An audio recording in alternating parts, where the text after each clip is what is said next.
الرحیم السلام علیکم۔ سعودی عرب کے منطقہ نجران سے کچھ ویڈیوز سامنے آئی ہیں۔ لوگ پہلے تو شماغ اتار کے پھینک رہے ہیں، پھر اپنی قمیضیں اتار کے نیچے بیٹھ گئے اور اپنی ٹانگیں تک خود انہوں نے باندھ لیں اور یہ اپنے آپ کو انتہائی عاجز اور بھکاری بنا کے پیش کر رہے ہیں۔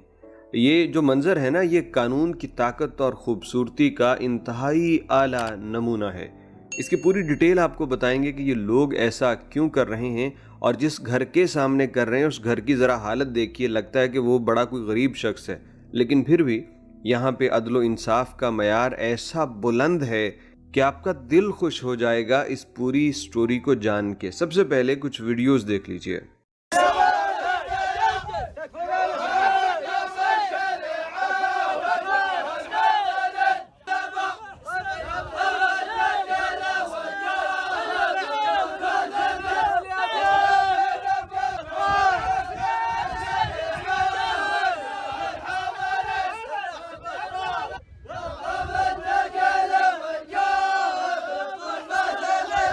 تفصیلات کچھ اس طرح سے ہے کہ نجران میں ایک قبیلہ ہے آل رزق،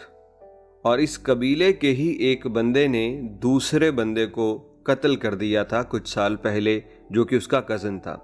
اب اس قاتل کا نام ہے محمد بن مسفر۔ تو اب اس بندے کو قصاص کے طور پہ عدالت نے حکم دے دیا ہے کہ اس بندے کی گردن کاٹ دی جائے، اور جیسے اس نے دوسرے کا خون بہایا اس کا خون بھی بہا دیا جائے۔ اب قصاص کا وقت قریب آ چکا ہے، اور وہ قاتل جیل میں اپنی سزا کے قریب ہوتے ساتھ ہی خوفزدہ بھی ہے کہ اب مر جاؤں گا۔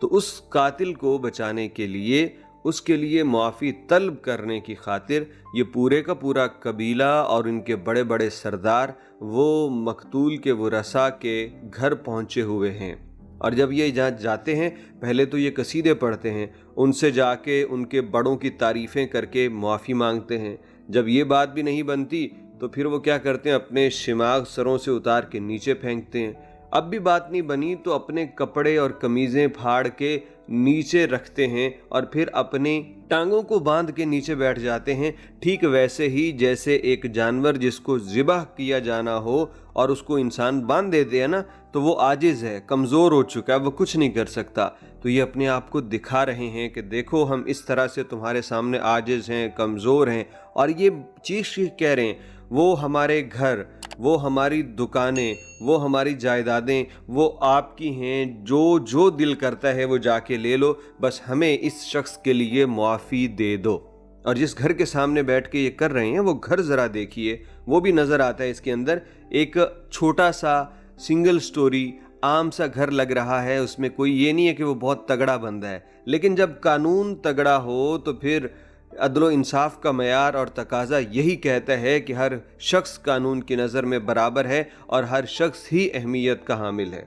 آپ ذرا دیکھیے یار، میں تو اس کو دیکھ کے خوش بھی تھا لیکن پریشان بھی تھا، کیونکہ مجھے اس کے ساتھ ہی وہ ناظم جوکھیوں کا کیس بھی یاد آ رہا تھا کہ سندھ میں کوئی ناظم جوکھیوں کے ساتھ کچھ ہوا تھا۔ مجھے تو بلوچستان کا وہ بیچارہ پولیس کانسٹیبل بھی یاد ہے جس کو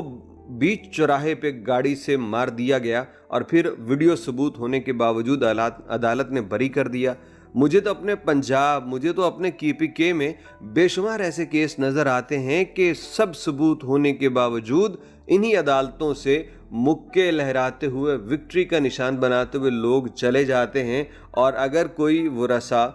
کوئی مقتول کے لواحقین تھوڑی دیر کے لیے سٹینڈ لے بھی لیں تو پھر انہیں عدالتوں میں قتل کر دیا جاتا ہے۔ اور دوسری طرف انسان کیسے جی رہے ہیں کہ گھر کا قتل ہوا ہے اور پورے کا پورا قبیلہ اور بڑے لوگ وہاں پہ آ کے بھکاری بنے ہوئے ہیں، وہاں پہ آ کے منت سماجت کر رہے ہیں، ان کی منت ترلا کر کر کے گزارش کر رہے ہیں کہ خدا کے واسطے ہمیں معاف کر دو، جو لینا چاہتے ہو لے لو،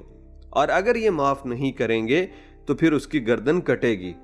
اور اگر یہ معاف نہیں کرتے تو قبیلے کے کسی ایک بندے کی بھی جرت نہیں ہوگی کہ ان کی طرف آنکھ اٹھا کے دیکھ سکے۔ نہ کوئی سعودی کا گورنر، نہ سعودی شاہی خاندان کا کوئی فرد، کسی کی جرت نہیں کہ کوئی اس کو دھمکا سکے یا اس کو مجبور کرے، کوئی بھی نہیں کر سکتا۔ ہاں اگر اس کے دل میں آئے یہ معاف کر دے تو وہ اور بات ہے، لیکن قانون اس کو اتنی تحفظ دے رہا ہے کہ سعودی عرب کا بادشاہ بھی چاہے تو اس قتل کو معاف نہیں کر سکتا۔ اللہ کرے کہ یہ قانون کم از کم اس نوعیت کا تو ہمیں ملے کہ ہمارے ملک میں اگر کوئی قتل ہو جائے تو مقتول کو انصاف ملے اور ریاست انصاف دلوائے۔ لیکن یہاں پہ تو سارے ثبوت ہونے کے باوجود آپ کے سامنے ہے کہ صورتحال ایسی ہے کہ قاتل ہنسی خوشی گھر کو جاتا ہے اور مقتول کے ورثاء روتے ہوئے واپس آتے ہیں۔